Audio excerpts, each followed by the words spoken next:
Oke, warga Kabupaten Kediri, kembali kita berbincang bersama Mbak Sundari, Komisi Penyiaran Informasi Daerah.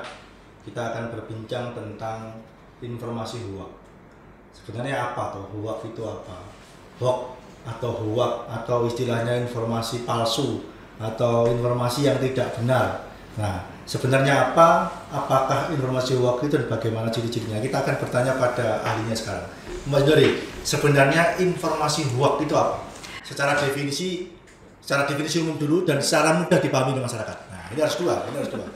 Sebenarnya secara umum dan secara mudah dipahami sama aja sih, Mas. Ya. Jadi informasi hoax tentu ya informasi palsu, berita yang digunakan untuk atau informasi yang digunakan untuk memecah memberikan informasi palsu untuk dengan tujuan tertentu seperti itu. Nah, biasanya di pemilu ini kan pasti banyak banget Mas hoax. Apalagi dengan perkembangan media digital, kalau kita ketahui ada istilahnya namanya intermedia agenda setting. Nah, intermedia agenda setting itu adalah bagaimana sebuah media itu mempengaruhi media lain untuk sesuatu tujuan tertentu. Misal agenda tertentu. Public opinion gitu. Iya. Nah, menurut penelitian saya dan beberapa orang, kebetulan di tesis saya ngomongin soal intermedia agenda setting, media sosial ini mempengaruhi berita-berita di media online atau media massa mainstream. Karena kan kalau di media massa mainstream itu kan space-nya terbatas. Pasti kita butuh wartawan, gatekeeper tuh pasti butuh. Ini aja deh, cari berita-berita yang memang disukai oleh masyarakat. Yang lagi viral gitu.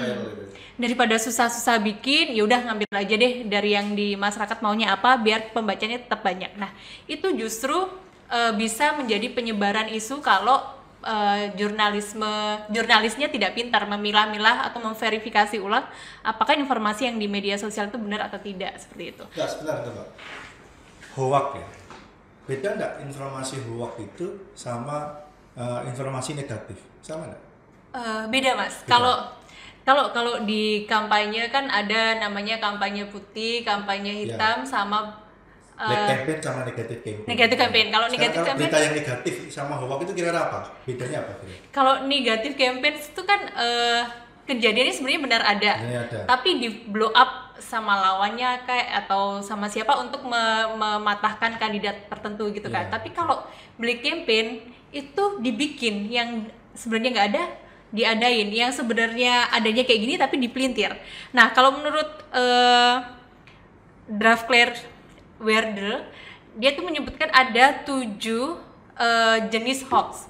7 jenis hoax. Nah, ini menarik. Bentar. Nah, jadi sebelum masuk sana ya, jadi ada pembedaan, harus teman-teman masyarakat Kabupaten Kediri harus dijelaskan bahwa ada yang namanya berita hoax, ada yang namanya berita negatif. Ini berbeda.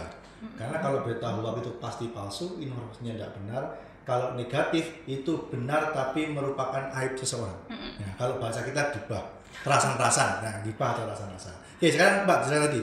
Menurut salah satu tokoh tadi, ciri-ciri hoax ya tadi ya.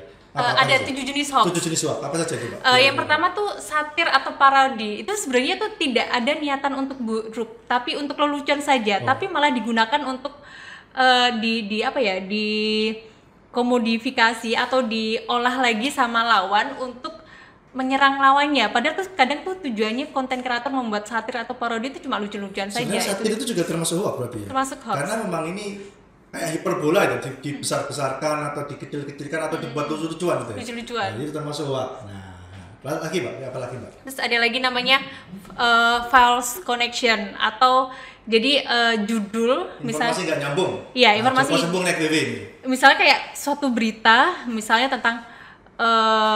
tentang apa kandidat ini lagi kumpul-kumpul di waktu PPKM level 4, padahal ternyata fotonya diambil pada tahun 2018. Itu kan sebenarnya nggak nyambung gitu kan. False connection ya. Ini kayak misalkan gini, ini yang kemarin kejadian di bencana Semeru. Nah, ternyata ada kejadian yang banyak masyarakat yang sampai seolah-olah tenggelam dan banyak hal, atau isu tsunami yang kejadiannya dulu di negara lain ternyata seolah-olah terjadi di Indonesia. Termasukkah ini?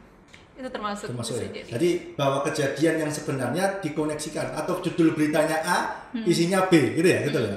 Nah, itu false connection.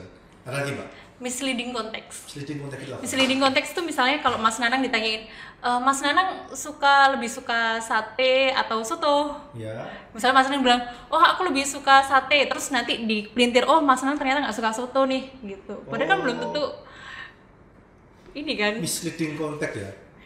Jadi dipelintir gitu loh.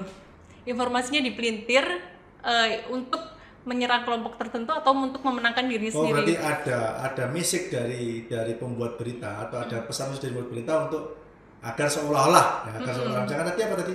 Saya Misalnya, suka soto atau sate. Mas Nanang jawabnya, oh aku suka soto, suka sate. Oh ternyata dipelintir, Mas Nanang tuh benci banget sama soto nih. Gitu. Nah, ini menarik ini. Nah, ini menarik. Kadang kita tidak paham. Nah, ini ketika wawancara itu mesti quote. Ya, biasanya mengquote kan. Apakah kita suka A, suka B? Ternyata ketika kita bilang suka A, dimaknai bahwa kita tidak suka B dan tidak suka C. Padahal itu sebenarnya prefer saja. Lebih suka A daripada B, tapi dimaknai sebagai tidak suka B atau tidak suka C. Ya, misleading konteks. Nah, ini banyak belajar nanti kita bersama-sama, termasuk saya juga banyak belajar. Jadi Mas Bintang suka cewek yang berbaju biru atau berbaju coklat atau berambut panjang? Bilang berambut panjang atau berbaju panjang. Ternyata dipelintir, Mas Bintang tidak suka perempuan yang berambut pendek. Nah, atau maksudnya tidak suka perempuan, itu kan jadi persoalan nanti ya. Nah, ini isu yang harus kita betulkan bersama-sama, misleading konteks. Oke, apa lagi, Mbak? Ada namanya imposter konteks. Itu misalnya tokoh A mencatut nama tokoh A untuk meyakinkan tertentu gitu loh. Misalnya suatu tokoh menjawab yang butuh pemimpin yang tepat untuk masa depan itu adalah yang ciri-cirinya kayak gini. Nah nanti dipelintir, tokoh ini bukan dipelintir. Misalnya pihak A menggunakan omongannya tokoh ini untuk, sebenarnya yang dicari masyarakat itu ya tokoh A gitu loh. Paham nggak Mas? Jadi fatwa terhadap situasi yang berbeda dijadikan dasar pada konteks yang berbeda lagi. Misalkan ciri-ciri pemimpin yang baik adalah A, B, C, D. Tidak pada konteks pilkada ini, tapi tahu-tahu pada saat pilkada dipakai sebagai dasar bahwa tokoh A ini suka pada kandidat ini karena sesuai dengan ciri-cirinya. Begitu ya. Seperti itu. Imposter konteks. Oke, berarti menggunakan konteks untuk mempengaruhi. Imposter itu apa? Impuls itu palsu ya. Impuls itu palsu ya. Berarti isi yang palsu. Ayo Mbak, lagi. Terus ada lagi namanya manipulate konteks. Di informasinya itu dimanipulasi. Jadi isinya tuh udah diubah, udah manipulatif konteks. Saya bayangkan saya manipolitik konteks. Ini repot nih kalau kebiasaan pemilu pada konteks manipulatif, bukan manipolitik ya. Manipulatif konteks ya. Oke. Jadi dibuat seolah-olah tidak sesuai atau dimanipulasi kontennya, dimanipulasi.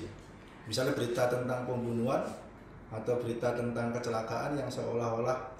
Misalnya gini, ada tokoh incumbent, calon incumbent, dia menyebutkan data kemiskinan telah berkurang sampai segini. Padahal ternyata setelah di cross check itu tidak sampai segitu gitu Mas. Itu kan termasuk hoax juga tuh. Data palsu ya ini. Iya, dimanipulasi. Manipulasi data untuk jadikan sebuah berita. Nah ini jadi penting ini.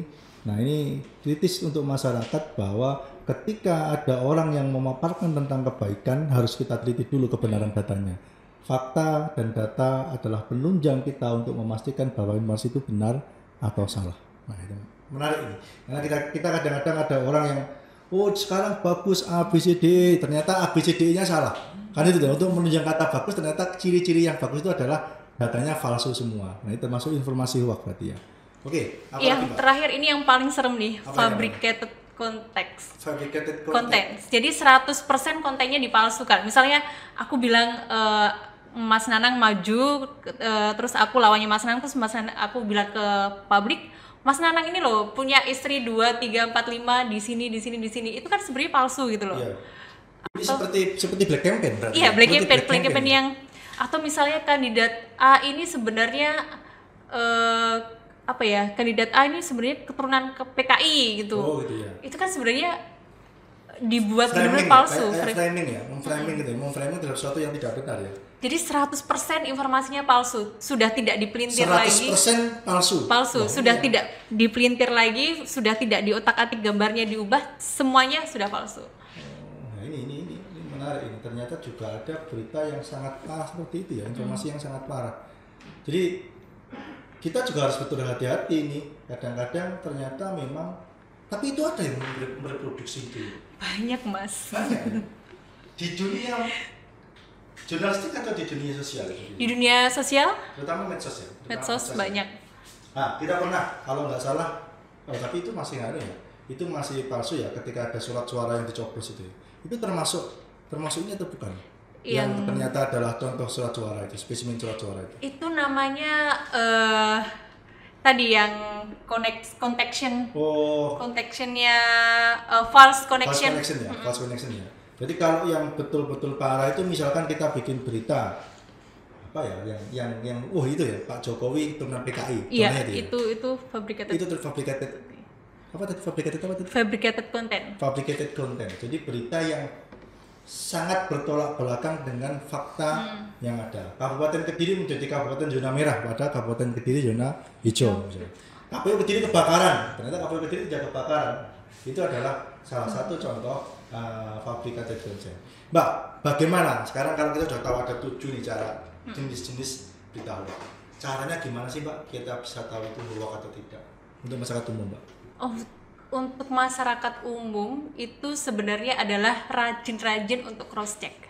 Rajin untuk cross check apakah itu informasinya benar atau tidak. Misalnya dicari sumber pertamanya itu dari mana. Kalau misalnya munculnya kita terima hoaxnya di WhatsApp, broadcast WhatsApp ya kita cari di media massa mainstream beneran ada nggak sih gitu. Karena saat di zaman sekarang yang serba digital itu media itu sudah tidak lagi menjadi media massa mainstream itu sudah tidak lagi menjadi watchdog atau anjing pengawas atau guard dog anjing penjaga, tapi sudah menjadi guide dog alias anjing memandu mana sih yang harusnya informasi benar mana yang salah gitu. Masuk kayak detektifnya berita gitu ya. Jadi pertama itu harus rajin mencari resource-nya itu. Terus kemudian kedua, percayalah orang yang sesuai ahlinya gitu loh. Kadang kan ada tokoh tertentu yang bukan bidangnya ngomong dipercaya padahal ternyata itu informasi palsu seperti itu. Banyak sumber percaya pada ahlinya, tokoh agama ngomong tentang misalnya tentang politik atau politisi ngomong tentang ekonomi dan macam-macam yang memang bukan bidangnya. Jadi dicari sumber yang sesuai bidangnya gitu untuk meminimalisir gitu loh, meskipun itu belum tentu juga dia juga paham gitu. Terus kalau untuk foto sebenarnya boleh menyebut nama ini nggak Mas? Kalau teman-teman atau masyarakat sudah paham menggunakan Google untuk mencari foto, kita tuh ada di Google tuh ada cara untuk men-trace foto ini tuh dibuat kapan gitu loh.